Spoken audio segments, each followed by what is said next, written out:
အားလုံးပဲမင်္ဂလာပါ share my ST ဇက်ကနေပြန်လဲကြိုဆိုလိုက်ပါတယ်ကျွန်တော်ဗီဒီယိုတွေမလုပ်ဖြစ်တာတော်တော်ကြာသွားပြီပေါ့နော်ဒီကတော့ဒါပထမအဆုံးဒီ2026အတွက်ပထမအဆုံးလုပ်တဲ့ဗီဒီယိုလို့လည်းပြောရမယ်ပြီးတော့ဒီနေ့ပေးမဲ့စာအုပ်ပေါ့နော်ဒီနေ့ review ပေးမဲ့စာအုပ်လေးကိုကျွန်တော် give away ပေးဖို့အစီအစဉ်ရှိပါတယ်ဒီနေ့ကိုတော့ကိုပုံစံအတိုင်းပဲရှင်းသန်သွားမယ်ဆိုတဲ့ခေါင်းစဉ်လေးနဲ့ကျွန်တော် review ပေးခြင်းနဲ့ကျွန်တော်တို့တွေကကို့မှာရှိတာတွေကိုတန်ဖိုးထားတတ်ဖို့ပေါ့နော်ပြီးတော့ကိုဖြစ်ချင်တာကိုလုပ်ချင်တာတွေကိုတကယ်ဖြစ်ချင်တဲ့ပုံစံအတိုင်းပဲရိုးရိုးလေးပဲဖြတ်တန်းသွားဖို့အတွက်ကအရန်ကိုအရေးကြီးရပေါ့နော်တကယ်လို့ကို့မှာမရှိတဲ့ဟာတခြားသူမှာရှိနေတယ်ပတ်ဝန်းကျင်မှာရှိနေတယ်ဆိုရင်မနာလိုစိတ်တွေဖြစ်တတ်တယ်ပေါ့နော်မနာလိုစိတ်တွေဖြစ်ပြီးတော့ကိုဟာကိုပူလောင်နေပြီးတော့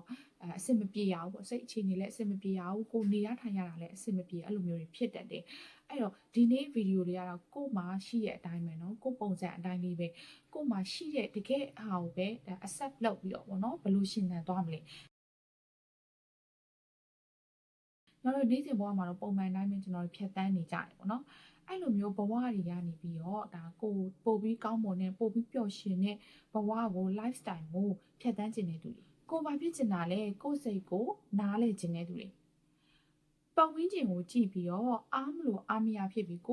တိမ်ငယ်နေတဲ့လူတွေပေါ့နော်ဒါကိုဘဝကိုတိုးတက်ဖို့ကိုဘဝကိုပျော်ရွှင်ဖို့ဒါစူးစမ်းခြင်းတဲ့သူတွေပျော်ရွှင်ခြင်းတဲ့သူတွေကတော့ဒီစာအုပ်ကလေးကိုဖတ်တင်ပါတယ်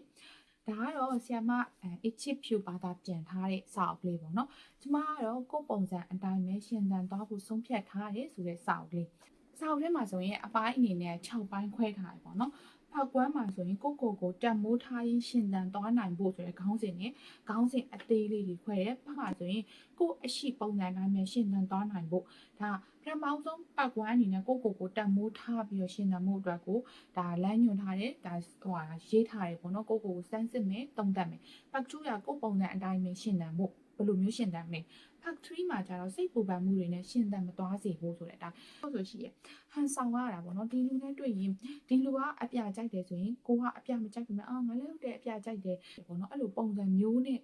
ဒါကိုမျက်နှာဖုံးတွေတောက်လျှောက်တက်ပြီးတော့ပေါ့နော်အဲ့လိုမျိုးနေရတာမဟုတ်ဘူးနဲ့ငါသူကအပြကြိုက်တယ်ငါကတော့အဖြူပဲကြိုက်တယ်အဲ့ဆိုရင်ကိုပုံစံတိုင်းနဲ့ကိုဟာကိုပဲရှင်သန်သွားဖို့ပေါ့နော်ဒါပတ်3အနေနဲ့ပြီးတော့ပတ်4မှာဆိုရင်အတူတကွရှင်သန်သွားဖို့ဆိုတဲ့ခေါင်းစဉ်နဲ့ပတ်5မှာဆိုပိုကောင်းတဲ့ကမ္ဘာလောကကြီးကိုဖန်တီးဖို့အတွက်ဒါကို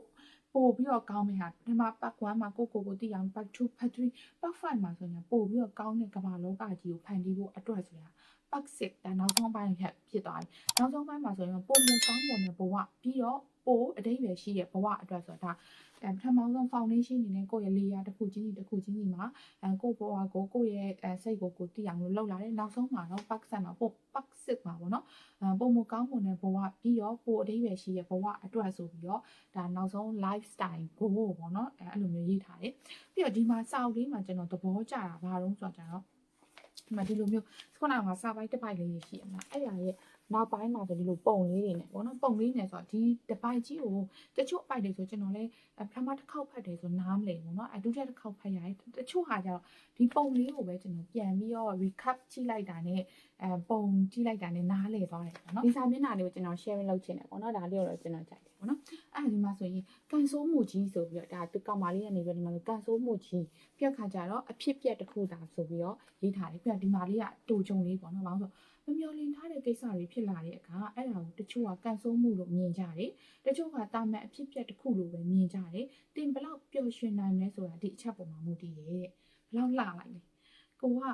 မဖြစ်ချင်တဲ့ဟာမမျော်လင့်ထားတဲ့ဟာလေးဖြစ်လာတဲ့အခါမှာအဲ့ဒါကိုပဲတချို့ကကြတော့ definition victim အနေနဲ့ကနေပေါ့နော်ခံရသူအနေနဲ့ကန်ဆိုးမှုကြီးလို့မြင်ကြတယ်ဒါပေမဲ့တချို့ကြတော့ဒါတော့ဖြစ်တာရှိတာပဲဆိုတဲ့ definition လေးဖွင့်လိုက်တယ်ပေါ့နော်အဲ့ဒါလေးကတကယ်ကိုဒါ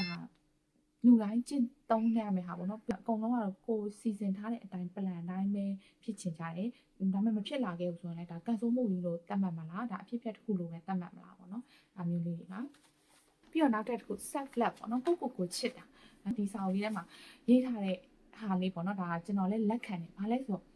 ကို့မှာလည်း perfect လုံးဝမဖြစ်နိုင်ဘူးပေါ့နော်မကောင်းတဲ့အရာတွေလည်းရှိနိုင်တယ်အဲ့ဒါတွေကလက်ခံနိုင်ရမယ်ပေါ့နော်ဒီမှာဆိုရေးထားတဲ့ဟာလေးကျွန်တော်ဖတ်ပြမယ်ပေါ့နော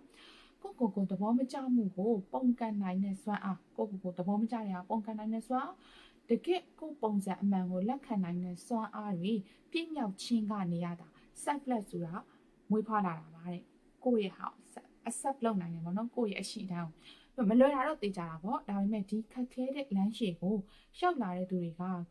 self love ဆိုတာကိုပိုင်ဆိုင်နိုင်တာပါတဲ့ဆိုတော့ကျွန်တော်ဆိုရင်မျက်နှာမှာဆိုမျက်လုံးမကြိုက်ဘူးဒါပေမဲ့ကိုလက်ခံနိုင်တယ်အဲ့ဒါမျိုးက self love မျက်လုံးမျိုးတောက်လျှောက်ကြီးပဲဘလိန်နေမယ်ဆိုရင်ဒါကိုမချစ်သေးဘူးပေါ့နော်အဲ့လိုပုံစံဒီထဲမှာပြောမယ်ဆိုရင်တော့အများကြီးပဲပေါ့နော်ကျွန်တော်ဒီမှာဆိုရင်အိမ်ကျွန်တော်လေးနည်းနည်းဟိုပါတော့အိမ်ပြောင်းတာလေးတွေပါလေးနဲ့ဆိုတော့ဒီမှာ sticky note ခါလေးဆို sticky note လေးနဲ့ကျွန်တော်ကတ်တယ်ပေါ့ဒီမှာတော့ကျွန်တော်ခောက်ထားလိုက်တယ်ခောက်ထားတဲ့ဟာတွေကိုပြောချင်တာတွေကအများကြီးရှိတယ်ဒါပေမဲ့စောင်းကိုဒီသူ့ရဲ့အနှစ်သာရကိုဒါတောက်လျှောက်ပြောမယ်ဆိုရင်တော့ဗီဒီယိုကလည်းတော်တော်ရှည်သွားပြီးတော့အများကြီးပဲဖောင်းပွားပါမယ်ပေါ့နော်ကျွန်တော်ဖတ်ဖို့ကိုကျွန်တော်ရည်ညွှန်းတယ်ခုနပြောတဲ့အတိုင်းပဲဘယ်လိုလူတွေဖတ်တင်လဲအဲ့လိုလူတွေကတော့တောက်လျှောက်ဒီစာအုပ်ကိုဖတ်တင်ပါတယ်စာအုပ်ကတော့ဆီယမ Egypt view ဘာသာပြန်ထားတယ်ကျမကတော့ကိုပုံစံအတိုင်းပဲရှင်းသန်သွားဖို့ဆုံးဖြတ်ထားတယ်ဆိုတဲ့စာအုပ်လေးဒီစာအုပ်လေးကိုဖတ်ဖို့ recommend ပေးပါတယ်ပြီးတော့ကျွန်တော်ဒီစာအုပ်လေးကို give away ပေးပါမယ်အခုဗီဒီယိုကို like and share လုပ်ပြီးတော့ comment မှာရေးတော့ပါအဲ့ဒီအရင်မှာကျွန်တော်တယောက်ကိုဒီစာအုပ်လေးကိုလက်ဆောင်မေတ္တာလက်ဆောင်အနေနဲ့ပေါ့နော်နေ့ကူးမေတ္တာလက်ဆောင်အနေနဲ့ပေးမှာဖြစ်ပါတယ်အားလုံးကိုကျေးဇူးတင်ပါတယ်နောက်ဗီဒီယိုမှာပြန်လည်ဆုံတွေ့ကြပါမယ်တတာ